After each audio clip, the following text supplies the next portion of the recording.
The highway stretched endlessly under the dim glow of flickering streetlights. The pavement was slick from the earlier rain, reflecting the headlights of passing cars as they sped by. It was just past 11 p.m., the kind of hour where most people just wanted to get home, unwind, and forget about the day. Camille Foster had been driving for nearly 2 hours, her fingers tapping lightly against the steering wheel in rhythm with the soft jazz playing through her car's speakers. She wasn't in uniform tonight, just a simple black sweater and jeans, her hair tied back in a loose bun. To anyone passing by, she looked like just another tired commuter, making her way home after a long day. And that was exactly what she wanted. Then she saw it. The flash of red and blue lights in her rearview mirror. Her stomach tightened. Not out of fear, but out of frustration. She knew how these things went. The routine, the script, the authority that some officers wielded like a weapon. She wasn't in the mood for this, but she also knew better than to escalate. With a controlled breath, Camille signaled, checked her surroundings, and eased her car onto the shoulder. She put the vehicle in park, placed both hands visibly on the steering wheel, and waited. A white patrol car pulled up behind her. The driver's side door swung open a little too slowly, the kind of delay that was meant to send a message. The officer stepped out, his heavy boots dragging against the asphalt as he approached.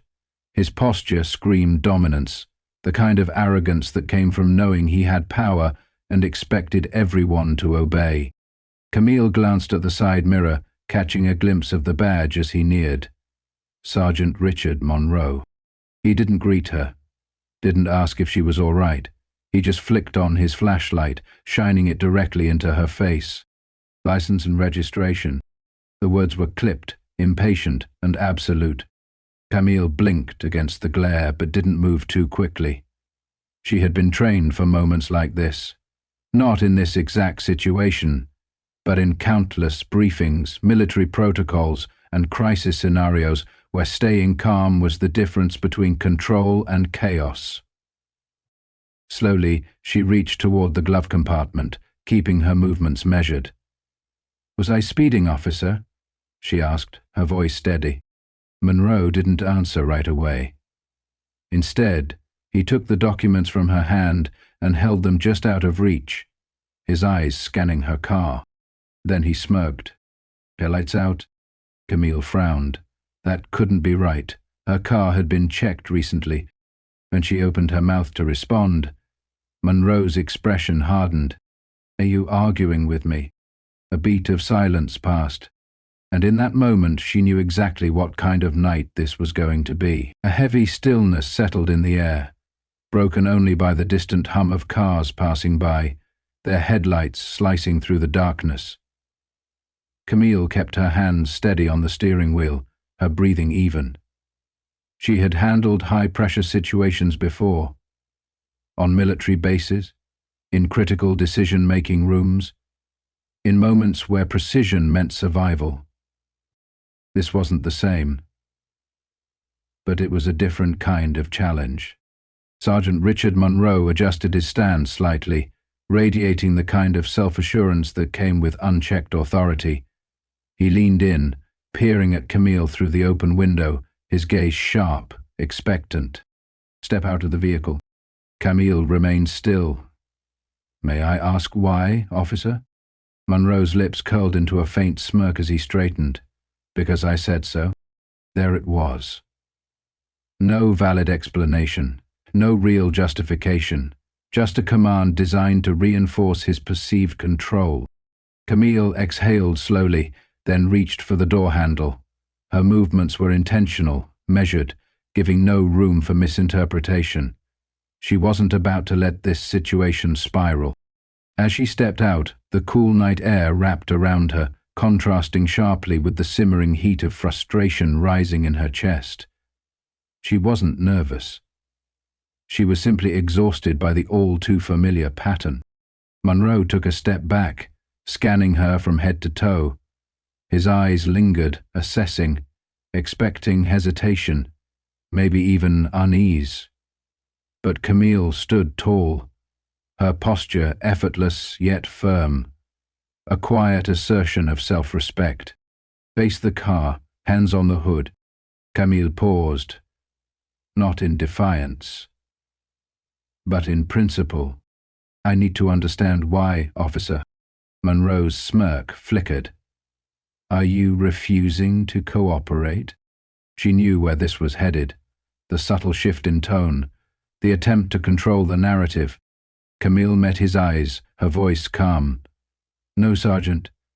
I'm asking a simple question. Something shifted in his expression. Mild frustration, perhaps even mild amusement. Then, with little hesitation, Monroe lifted his radio. We have a non-compliant driver, he muttered before raising his voice. Turn around. Camille's heartbeat remained steady, but she was fully aware of the weight of the moment. She stayed composed. Stay in control. Officer, I want to be clear about something, she said, her voice unwavering. I know my rights, and I know the limits of your authority. Monroe's jaw tensed. He didn't like that. Didn't like that she wasn't easily pressured. You're being detained, he stated, reaching for her wrist. Camille instinctively shifted, just enough to avoid his grasp. On what grounds? Monroe tightened his grip on his cuffs. For failing to comply with an officer's directive. And just like that, the situation had changed. But what Monroe didn't realize? He had already lost control of the game. The holding cell was cold, stark, and carried the lingering scent of stale coffee and disinfectant. Camille sat on the rigid metal bench, her wrists sore from the overly tight restraints that Monroe had finally removed after processing. The routine was standard. Fingerprints, mugshot, paperwork, all handled with the kind of impersonal efficiency that came from officers who had processed too many people to take much notice. But Camille noticed. She remained upright, her back straight, shoulders firm. Not shaken, not intimidated. She had faced far more challenging situations. Intensive training, high-pressure missions, interrogations designed to push endurance to the limit. This didn't compare, and yet it meant everything, because she understood exactly what this was, an assertion of power, an attempt to control the situation. But Monroe wasn't the one in control. Beyond the bars, the occasional sound of voices drifted in from the front desk. The rustling of paperwork, a phone ringing, a distant chuckle at a conversation that had nothing to do with her. The world outside moved on, unaware that she was sitting there, held without just cause. She exhaled slowly. Stay composed, stay focused. The real battle wasn't in this cell. It was coming. Then came the familiar sound of footsteps. She didn't need to look up to know it was Monroe. His stride carried the same air of unchecked confidence, the kind that suggested authority without challenge, the assumption that he was the one who dictated the outcome. He stopped in front of her cell, arms folded, a smirk still resting on his face. Settling in all right? She remained silent. He tilted his head slightly, stepping closer to the bars. You know, if you'd just gone along with things, you wouldn't be here right now. A slow, knowing smile formed on Camille's lips. Actually, I'm exactly where I need to be. For the first time, Monroe hesitated. It was brief, just a flicker of something in his eyes, a shadow of doubt.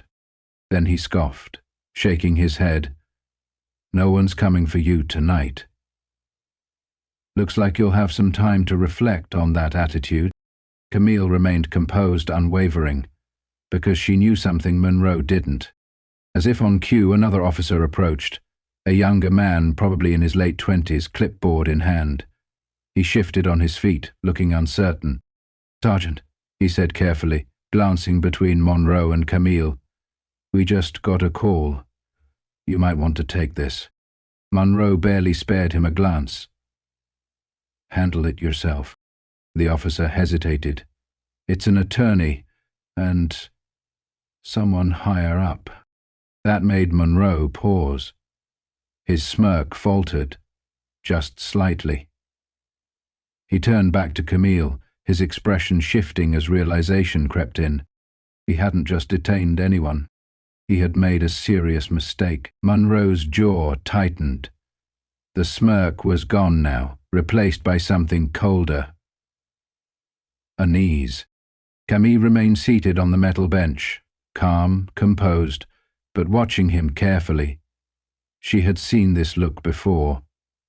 That moment when someone who thought they were untouchable realized they had miscalculated.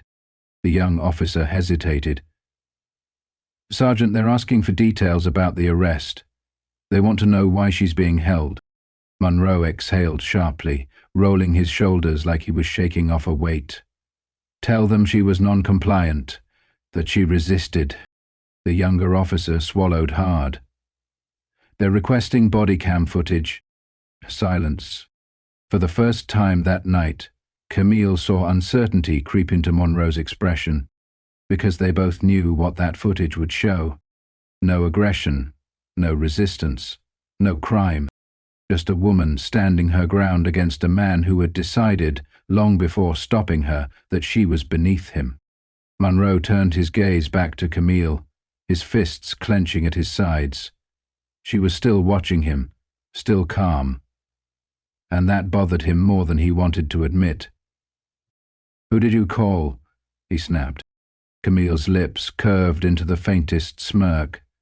"People who don't like bad cops." That hit a nerve. Monroe's nostrils flared, but before he could say anything, the young officer cleared his throat. "Sir, I really think you should take the call."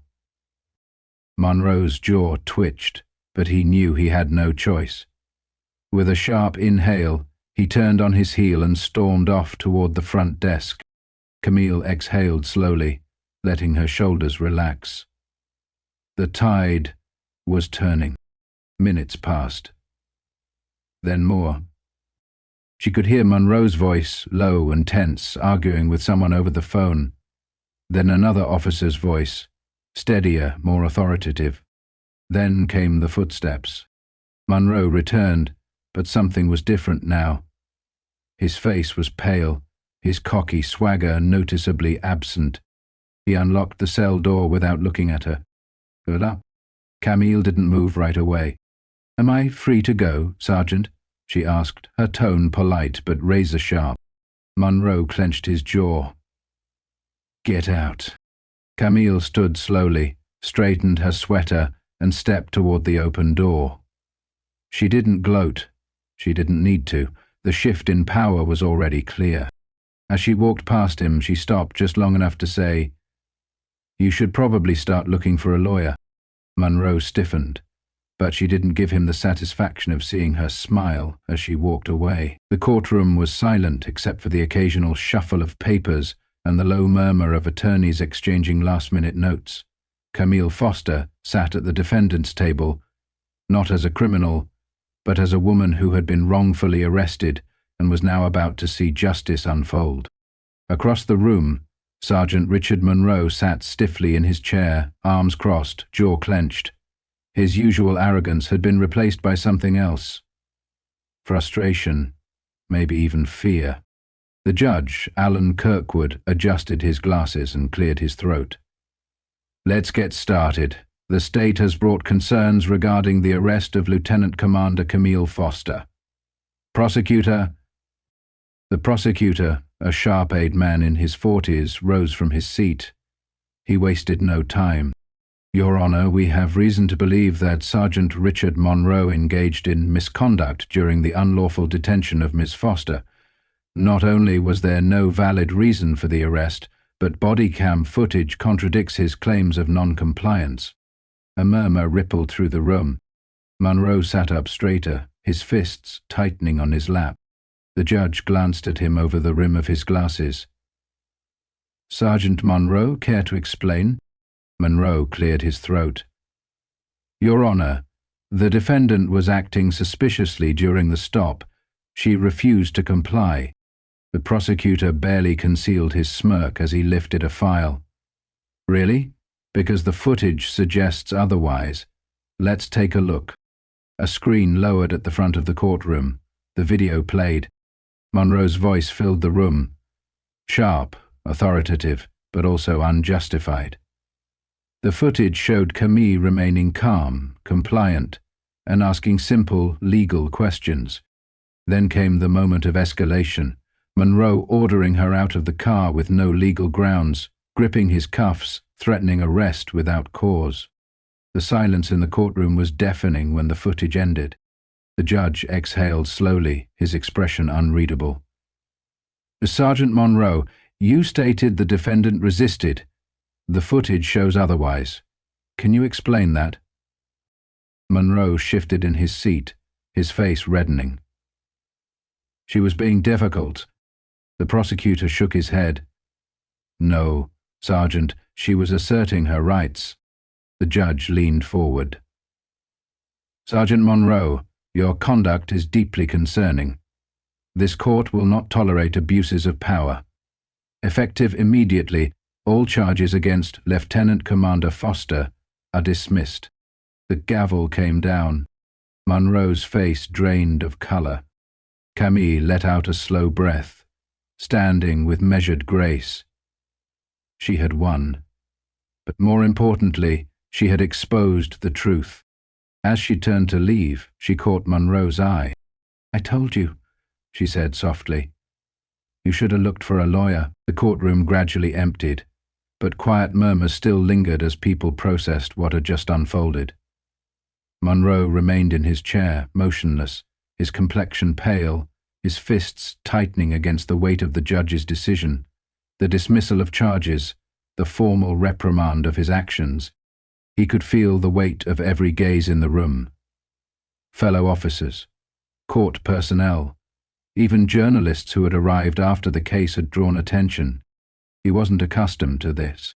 He was used to being the one in control, the one who commanded authority the moment he stepped into a room. But now, that authority had slipped right through his fingers. And then came the moment he had been dreading. Sergeant Monroe, the sharp voice cut through the remaining murmurs like a blade. Captain David Langston, head of Internal Affairs, stood near the exit, arms crossed, his expression unreadable. Monroe tensed. Langston gestured toward the hallway. We need to talk, now. Monroe let out a slow breath before rising from his seat. His movements were deliberate, hesitant. He followed Langston down the corridor into a private office, the door clicking shut behind them. As soon as they were alone, Langston tossed a thick folder onto the desk.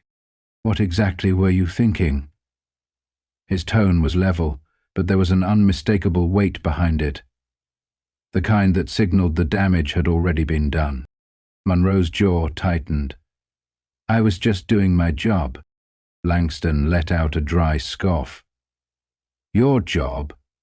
He shook his head. Your job isn't to create reasons for an arrest. Your job isn't to misuse your authority. And your job isn't to put this department at risk. Monroe clenched his fists. She was being uncooperative. Langston's expression hardened. No, she was asking questions and you didn't like it. There's a difference.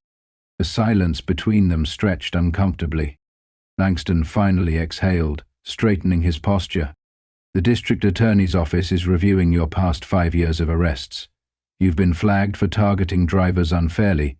Monroe's stomach twisted. This department isn't going to take the fall for your choices. Monroe's fists remained tight at his sides. What exactly does that mean? Langston's face remained unreadable. It means you are on immediate suspension, effective now. And if Internal Affairs finds what I expect they will, your career is done. The words landed like a gut punch. Monroe's face burned with frustration. This is ridiculous. Langston lifted a hand. I'd be careful with what you say next. His voice was sharp, unwavering. Pack up your desk, and if I were you, I'd consider legal counsel. Monroe stood there, his world unraveling moment by moment. For the first time in his career, he understood. He wasn't above accountability.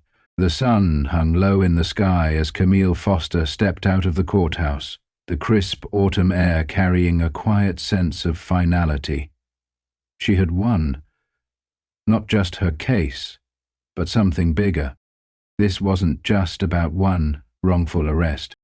This was about accountability, about proving that power unchecked is power abused. She took a deep breath, feeling the weight of the past few days begin to lift from her shoulders.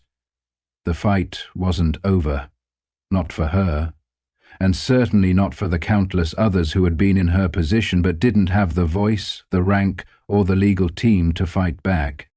Her phone buzzed in her pocket. She pulled it out, glancing at the screen. A message from her attorney. Monroe's suspension is officially indefinite. IA is digging through his records. This won't be the last time you hear his name. But next time, it'll be for his termination. Camille let out a quiet exhale. Justice wasn't always swift, but sometimes it was certain. She turned, walking toward a small cafe across the street, where her commanding officer, Captain Harris, was waiting. "Lieutenant Commander," he greeted, standing as she approached. She smirked, shaking her head as she sat down. "You only call me that when you're about to ask something." Harris chuckled, but his expression turned serious. "You handled yourself well, Camille. A lot of people would have folded. You didn't." She shrugged. "I wasn't going to let him win." Harris nodded. "Neither were the people watching. You might not have wanted the attention, but you got it, and it matters." She knew what he meant. The case had gone viral. People were talking. Not just about her, but about the system. "There's a lot of work left to do," she admitted. Harris leaned back. "And the right people are finally paying attention." Across the street she saw a mother and her young son walking past the courthouse. The boy laughed, carefree, holding his mother's hand. That was why she fought. For the next generation. For the people who deserved a world where men like Monroe didn't get to wield their badges like weapons. She took a sip of her coffee, feeling the warmth settle in her chest. This wasn't just her victory. It was a step toward something greater. And she wasn't done yet. This story isn't just about Camille Foster or a corrupt cop like Richard Monroe. It's about power, accountability, and the dangers of unchecked authority. How many times have people been silenced, mistreated, or wrongfully arrested simply because they refused to bow down to abuse? Too many. Camille's story is a reminder that knowing your rights is the first step toward fighting injustice. She refused to be intimidated, she refused to be silenced, and in the end she proved that no one, not even a badge, can place themselves above the law. But here's the reality. Not everyone gets a courtroom win. Not everyone has the resources, the legal support, or the privilege to fight back. That's why we have to stay aware, stay vocal, and demand accountability. What can we do? Educate yourself. Know your rights, understand the law, and never stop asking questions. Speak up. If you see injustice, don't stay silent. Silence lets corruption thrive. Demand change. The system doesn't fix itself. It takes pressure, voices, and action. What do you think about Camille's story? Have you ever witnessed or experienced something like this? Share your thoughts in the comments below. If this story made you think, made you feel something, hit that like button, share it with others, and make sure to subscribe so you never miss powerful stories like this. Because stories like these aren't just stories, they're reality. And the more we talk about them, the closer we get to real change.